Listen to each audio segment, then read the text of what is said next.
Vía Yala Televisión. Amigos, buenas noches, ¿cómo les va? 8:30 de la noche, viernes.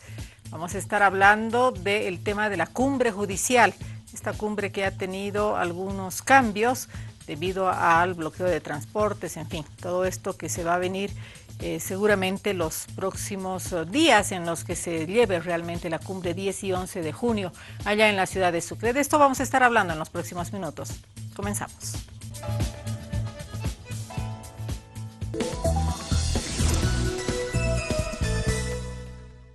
Vamos a conversar en esta noche con Juan Carlos Pinto, él es sociólogo, ustedes lo conocen, por supuesto. Vamos a hablar sobre el tema de la cumbre judicial.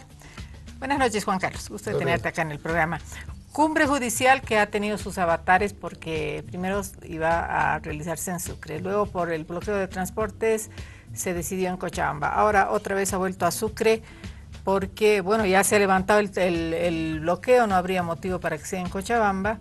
Y bueno, ha habido una representación también de autoridades chuquisaqueñas que han dicho no, que sea nomás en Sucre porque es la sede del Poder Judicial en nuestro país. Buenas noches. Lorena, un gusto estar en tu programa. A ver, esta cumbre judicial tiene sus ires y venires. En primer lugar, este tema de forma que ha ido y ha venido, pero sobre todo se habla de qué es lo que se va a dar, cuáles son los temas, cómo se va a enfocar el tema de la cumbre judicial y qué resultados se espera tener de ellas, Juan Carlos. ¿Cómo la ves? Bueno, quizás en primera instancia es el planteamiento de fondo. Asumir que el tema de justicia no es un tema de abogados, es un tema de toda la población boliviana, porque las consecuencias las vivimos todos los días los bolivianos y las bolivianas. La retardación de justicia, el maltrato, la corrupción, son temas conocidos por el conjunto de la población. ¿Sí? Y es más, habrá que decir que se quiere asumir una reflexión que viene desde la propia Constitución, es decir, hay temas que hay que descentralizar, descoronar, vamos a decir, por poner un nuevo concepto en el sentido de decir, hay expertos en determinados temas y el pueblo aparece como el benefactor o el más bien afectado. Y el pueblo es el que vive las consecuencias, el pueblo es el que genera niveles de convivencia que tienen que ver con la justicia, que no es un tema solamente de leyes, es de convivencia, es de equilibrios y en definitiva es de democracia. Entonces, en esa perspectiva creo que la cumbre como tal pretende en su planteamiento de fondo recuperar la opinión de la ciudadanía. ¿Sí? Por eso se han planteado 9 precumbres para que en cada departamento las instituciones, tanto académicas, estatales, como las organizaciones sociales puedan hablar de la problemática de la justicia, pero también de qué propuestas tienen, qué elementos van a ser importantes a ser tratados para resolver el tema de la justicia, que es un problema estructural que viene desde la época de la colonia, pasando por la República, pasando por gobiernos neoliberales, etcétera, etcétera. Estamos hablando de que este es uno de los nudos de la representación de una forma de ser Estado. Y esa forma de Estado que de alguna forma endiosó a quienes tenían el conocimiento. Los colonizadores juzgaban y lo asumían como derecho divino el hecho de decidir quién vivía y quién moría o quién recibía castigo. Y esa tradición de alguna forma se mantiene porque son los jueces o los abogados los poseedores, entre comillas, de la verdad, del conocimiento, etcétera, y el ciudadano es solamente alguien afectado que necesariamente tiene que confiar en esa autoridad poseedora del conocimiento. Entonces aquí hay un tema complicado también de colonialidad en relación al tema de justicia, de la relación entre la ciudadanía y un profesional abogado. Es parte de una discusión mayor. En las precumbres también se ha discutido el tema de las facultades de derecho, por ejemplo. ¿Qué tipo de profesionales se está formando? Porque no es solamente la transformación de los jueces o el sistema judicial como tal, sino de dónde vienen los jueces, de dónde vienen los abogados que se hacen jueces o fiscales o abogados defensores. De una escuela de formación de las facultades de derecho que tienen una manera de entender la justicia y de una manera de entender la justicia que busca o el lucro, por una parte, o simplemente ser importante para lucrar en el futuro. Sí, a veces parece que más se fuera a la universidad, y con todo cariño y respeto a quienes van a las universidades a estudiar derecho, más a veces parece que se estudiaría y se analizaría cómo hacerse rico, ¿no es cierto?, qué dicen los números a qué dicen las leyes. Así es. Y sin quitar lo que tú decías, hay gente, yo creo que muy bien intencionada, gente de principios, así es, incluso principios que vienen desde la casa, desde la forma en la que abordan el tema de insertarse en la sociedad o participar, y que han buscado este espacio de ser abogados, ser parte de la ley, porque buscan hacer el bien común. Pero el propio círculo académico, de alguna manera, y la sobrevivencia, busca de que los abogados generen una dinámica de empoderamiento y vean de que emitan ese mensaje al conjunto social. Conjunto social como poseedores de cierta verdad, como quienes resuelven los conflictos, pero siempre es equivalente a recursos económicos, ¿sí?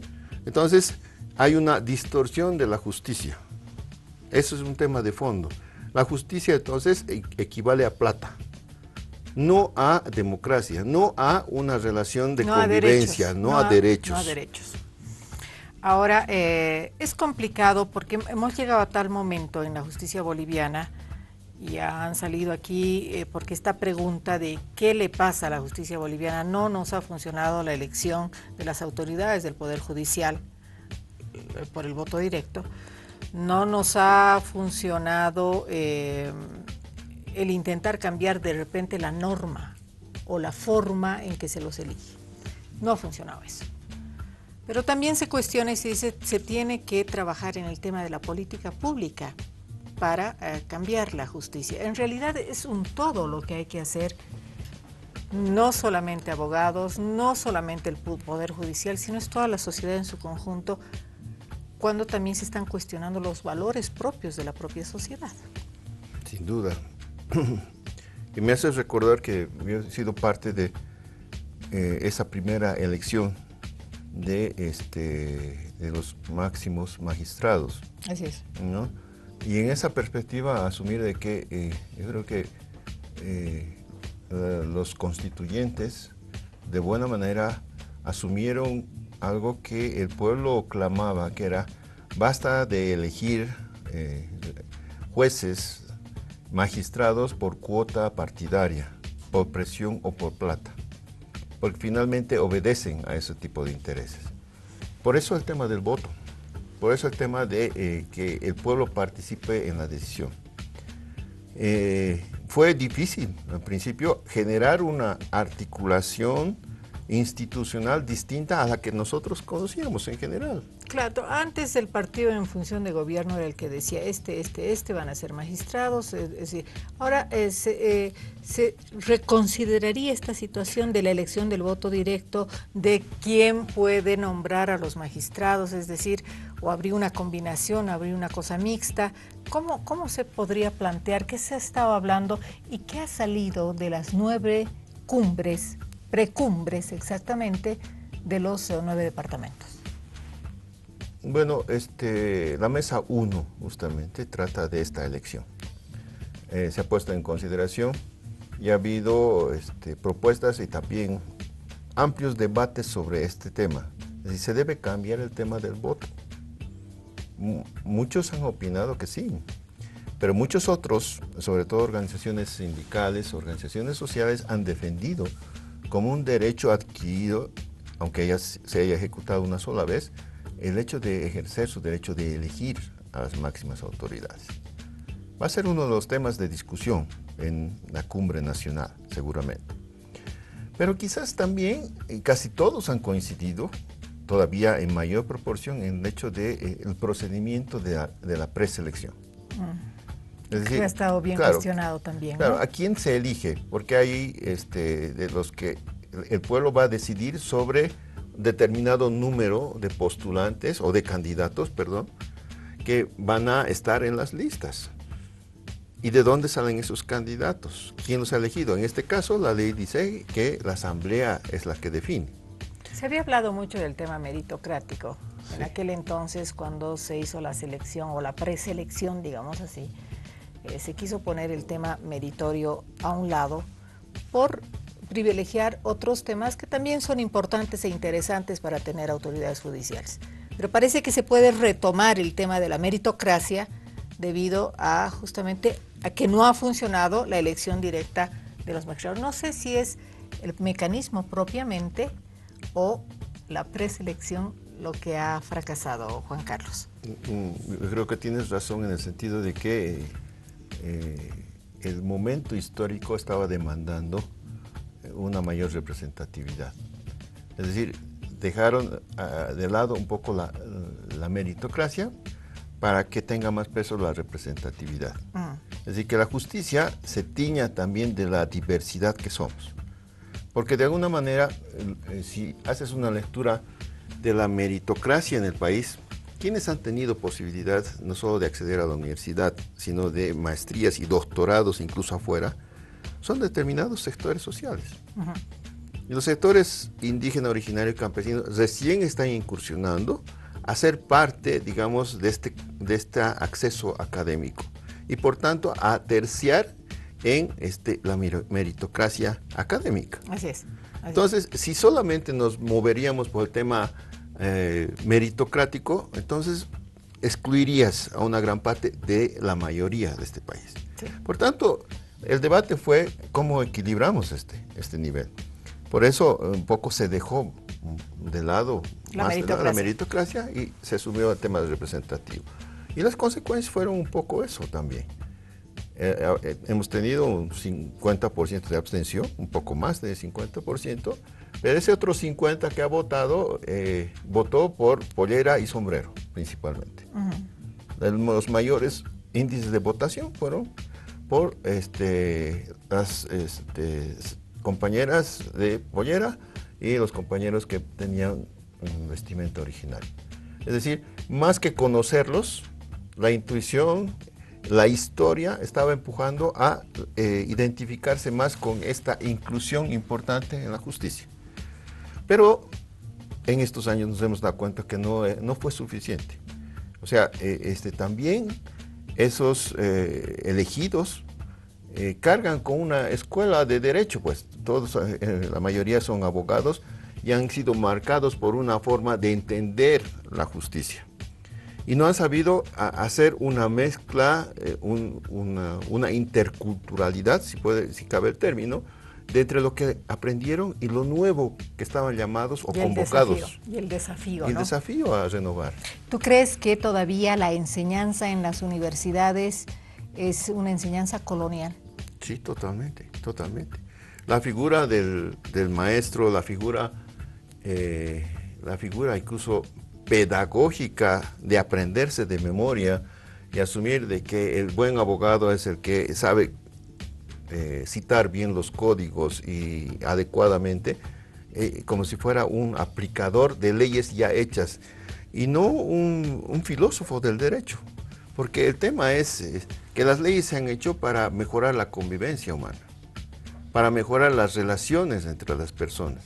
Y lo que tenemos son aplicadores de códigos o de leyes que no aportan a precisamente una regeneración del propio derecho. Y a una mejor convivencia. Una mejor convivencia, que es una consecuencia. Ahora, hemos empezado este diálogo hablando y diciendo que se tendría que hablar, se tendría que tomar en cuenta y se quiere tomar en cuenta en esta cumbre a todos los sectores. Pero hay sectores que ya se han pronunciado en estos últimos días que no han sido convocados, digamos, para la cumbre. Hay sectores de organizaciones no gubernamentales, hay sectores de derechos humanos, hay sectores internacionales como el tema de las Naciones Unidas también, que dicen, bueno, a nosotros nadie nos ha preguntado nada. Si es un tema de todos, ¿por qué no convocar a todos los sectores de la población boliviana? Es que en realidad la convocatoria fue abierta, no ha habido invitaciones especiales, Ya. desde la información que yo tengo. Es decir, en los departamentos también ha ocurrido lo mismo. Es decir, se ha identificado claramente el sector académico, el sector estatal y el sector de las organizaciones sociales. Y estos sectores, convocados a través de propaganda en los medios de comunicación, a través de los afiches, tenían un tiempo para inscribirse e incluso se inscribieron el mismo día de la precumbre. Lo mismo va a ocurrir con la nacional. El tema es de que a la nacional están llegando 162 personas que fueron elegidas en los departamentos. Estamos hablando de un promedio de 3 personas por mesa, de 6 mesas que han trabajado en cada departamento. En esas mesas, cada sector ha elegido un representante. Entonces vienen 18 por departamento a Sucre, a la mesa nacional. Y a eso se suman aproximadamente 700 representantes de organizaciones nacionales. Es mucha gente. Es mucha. Estamos hablando de un promedio de más o menos 1000 personas que van a estar participando y que por tanto no se está retaseando la participación. El tema es que las organizaciones puedan acceder a través de su inscripción para ser parte y ser organizaciones nacionales, en todo caso. Y de acuerdo a las organizaciones nacionales tendrán un cupo de participación. Ahora, la oposición, los opositores al gobierno del presidente Evo Morales, dicen, hemos visto a lo largo del tiempo, a lo largo de la historia, sobre todo inmediata, que las cumbres no han solucionado los problemas estructurales del país. Es decir, y también adicionalmente hablan de que la reforma de la justicia es un pretexto para cambiar el artículo 168 de la Constitución Política del Estado. Primero, nadie puede dudar de que es un problema estructural el que tenemos con el tema de la justicia, en el sentido de que ya ha llegado al extremo y está afectando seriamente a la democracia. El tema de corrupción, el tema de tráfico de influencias, etcétera, es parte de todos los días y no tiene una solución cabal. Y tiene muchas ramificaciones, el tema de la policía, el tema de las cárceles, etcétera, etcétera. El tema de los derechos, ¿no? Sí, ejercicio de derechos, etcétera, etcétera. O sea, hay muchos elementos que tienen que ver con el tema de justicia. Entonces, es cierto que los resultados no son de aplicación inmediata. Los resultados de esta cumbre, en primera instancia, nos están dando como resultado un diagnóstico primero de qué está pensando la gente. Primero de la identificación de los problemas, pero también de cómo la gente, los abogados, la gente del Estado, pero también las organizaciones sociales están planteándose soluciones. Entonces, es un levantamiento de información que tiene que tener un curso posterior. Es decir, la cumbre en sí misma no está resolviendo el tema, no es al día siguiente aplíquese o se convierte en ley. Hay que generar un documento que permita las alternativas para solucionar las cosas que se planteen en la cumbre como resultado. Y también se ha planteado el hecho de la necesidad de que la aplicación no esté solamente a cargo del gobierno, que participe la sociedad civil, que participen los magistrados, que participen los diversos sectores que han estado presentes en la cumbre en el seguimiento y la aplicación, porque no estamos hablando de un año. Habrá medidas de aplicación inmediata, pero también de mediato y de largo plazo. Sí, claro.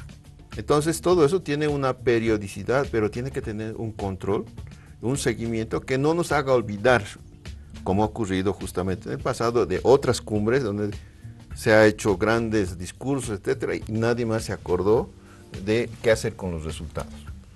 Entonces, creo que tiene que haber un tratamiento posterior, después de la cumbre nacional, que nos permita a los bolivianos hacer el seguimiento y tener la información de qué se está aplicando y en qué momento para que veamos los cambios. Porque ese va a ser el tema, que veamos los cambios y las transformaciones de manera inmediata, pero también en perspectiva. Algunos han planteado el hecho de dejar que todos los funcionarios judiciales queden fuera para volver a empezar. Es un tema complicado, pero es parte del sentimiento de la gente. Es decir, ya estamos cansados de que el sistema judicial nos falle de la manera en que lo hace, que esté corrompido de la manera en que lo hace y que no es posible salvar eso.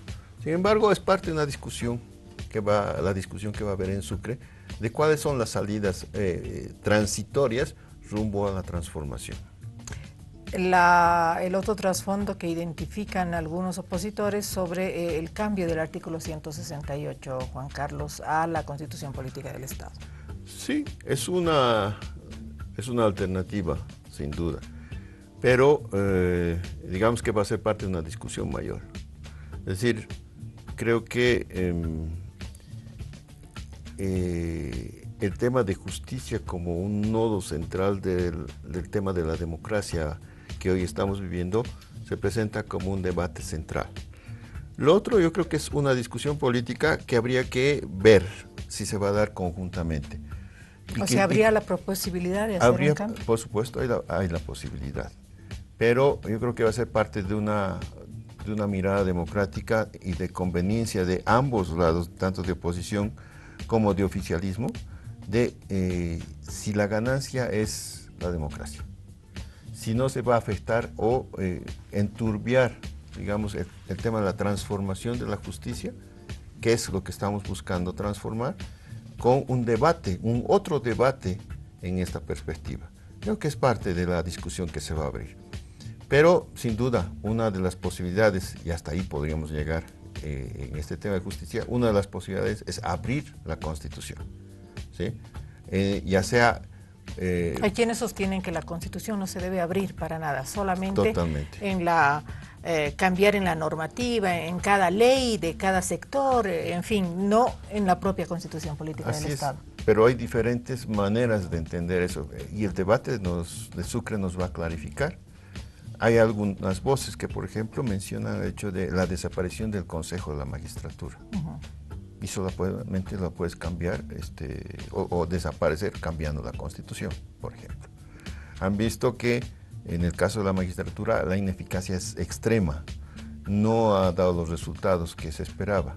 Entonces, si optan por reformar la institucionalidad y mejorarla, es una salida, pero otra es desaparecerla. Es decir, hay diferentes maneras en las que la Constitución se podría abrir en ese sentido. Entonces, no es un debate acabado en esa perspectiva. Yo creo que más bien recién comienza. Sí, y sin duda yo sostengo que no perdamos de vista qué es lo que queremos cambiar, que es precisamente la justicia o la injusticia que tenemos como país y que tanto daño nos hace como democracia. Se ha hablado en 30 segundos, Juan Carlos, porque se nos va el tiempo. Se ha hablado sobre cómo terminar con los consorcios de abogados, estas camarillas de abogados entre fiscales, jueces, procuradores, en fin, todo lo que hace al ámbito de la justicia. Bueno, las salidas son múltiples. Bueno, creo que es conocimiento del conjunto de la sociedad civil que sufre las consecuencias de esto. Pero hay varias formas, desde el control social que puede ejercerse respecto a los funcionarios, hasta la informatización del sistema. Solamente como dato, en La Paz el 80% de los jueces se niegan a informatizar sus informes. No quieren. No quieren, simplemente, y nadie les obliga. Entonces, siguen haciendo datos, puedes pensar mal en el sentido de decir no hay pruebas. A mano, claro. A mano, en papel y lápiz. Totalmente, o con máquina de escribir y no quedan pruebas.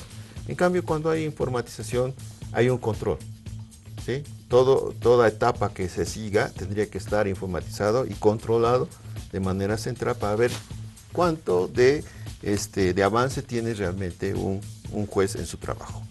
Juan Carlos Pinto, muchas gracias por acompañarnos en esta noche. A ti las gracias. Un cariñoso abrazo, que pase un buen fin de semana. El lunes estaremos aquí con todos ustedes, 8:30 de la noche. Buenas noches.